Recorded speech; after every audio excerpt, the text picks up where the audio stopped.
जय जय श्री राधे। सब वैष्णवों को सदैन्य सब प्रेम सादर जय Shri Krishna. Continuing with the readings in English of the 252 Vaishnava disciples of Shri Gosai, beginning today with, continuing from yesterday. Today is day 147, Varta 127, part 1 continued. Damodar from Barnagar. Tell him that if he has any doubts about this, then he should come here and ask me. Damodar came there with some other Pandit friends and they had a debate. As the discussions progressed, all the Pandits became unable to offer any further explanation or answer. They all bowed down before Shri Gosai and left. The next day, Damodar returned and requested Shri Gosai to initiate him as a disciple. Shri Gosai most compassionately initiated him with the Lord's name. The other Pandits were surprised and said, "What have you done?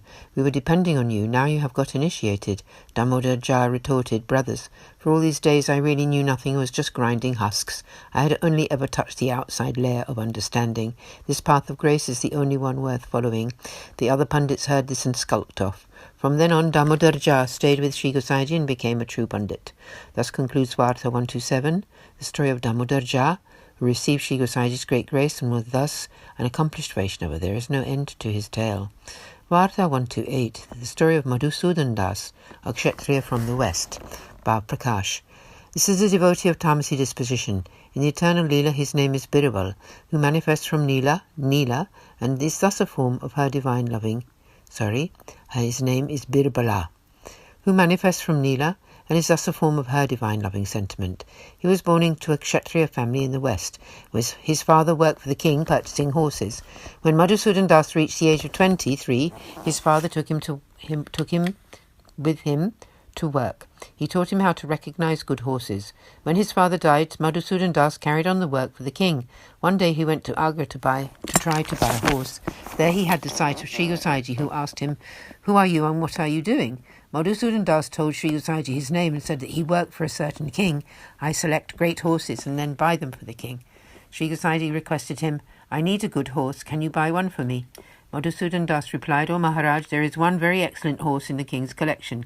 Please come there, and if you like it, I will donate it to you."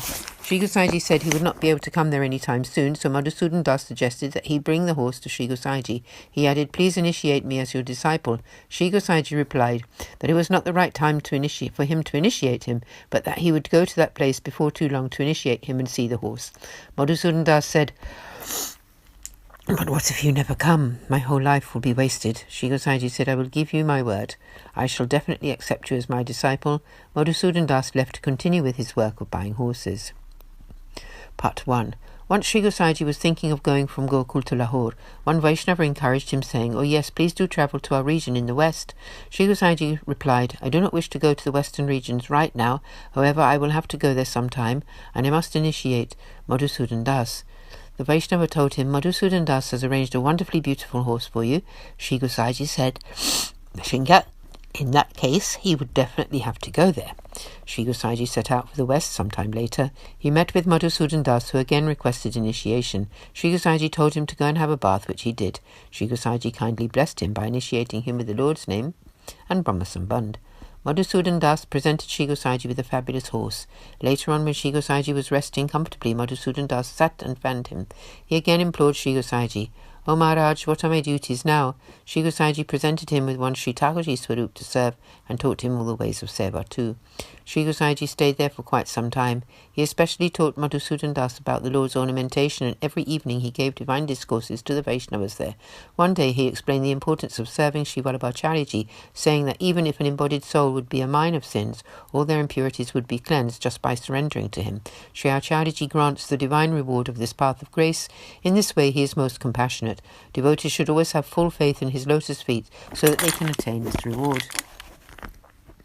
When Madhusudan Das heard these teachings from Shri Gosai, he felt most joyous. Soon after, Shri Gosai left there and came to Gokul. Madhusudan Das accompanied him.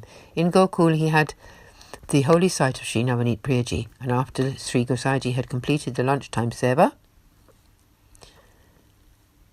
up to the Rajbhog Aarti, he came to sit in his betak. He asked Madhusudan Das, So, you have had the holy sight of Sri Navneet Priyaji? He replied that he had, with Sri Gosaiji's grace.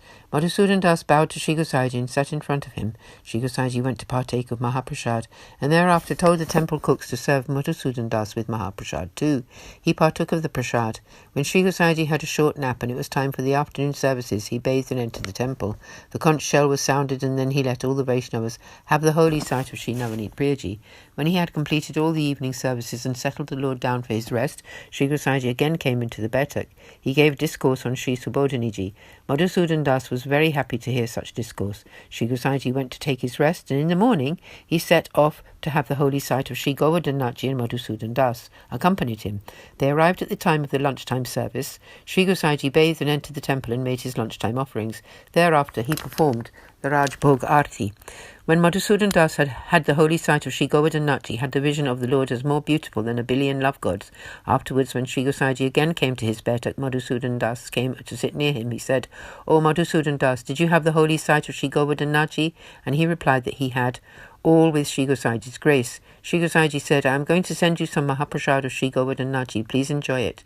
When Sri Gosaiji had partaken of prasad, he sent Madhusudan Das his prasadi leftovers, and Madhusudan Das partook of the prasad. When Sri Gosaiji took rest, Madhusudan Das sat and fanned him. Many days passed in this very same way. Then Madhusudan Das asked for permission to return home, and Sri Gosaiji sent him off. It took him a long time to reach home, and once there he began to serve his Sri Thakurji most lovingly. Soon Sri Thakurji granted him his direct experience. Thus concludes Varta 128, the story of Madhusudan Das, who was a recipient of Sri Gosaiji's great grace and an accomplished Vaishnava. There is no end to his tale. Going on to Varta 129, the story of one king from the east, Bhav Prakash. This is a devotee of Rajasi disposition. In the eternal Leela, his name is Manamodani, who manifests from Neela and is thus a form of her divine loving sentiment. He was born to a king in the eastern regions. He was 18 when his father died, and he became the king. Once he went on a pilgrimage to Sri Jagannath Puri. At that time, Sri Gosaiji was in Jagannath Puri, where he was debating on the scriptures with some learned men. The king of Jagannath Puri and many other people were all sitting in that debating hall. This king arrived there just as Sri Gosaiji defeated the other impersonalist philosophers in the debate. When the king saw the immense effulgence of Sri Gosaiji, he immediately took shelter in him, and Sri Gosaiji granted him initiation with the Lord's name and Brahma Sambandh. The king implored Sri Gosaiji to bless him by revealing to him the essential meaning of the path of grace. Sri Gosaiji called Chachaji Hariwamsji there and instructed him to stay with the king for some time in order to teach him the ways of Seva,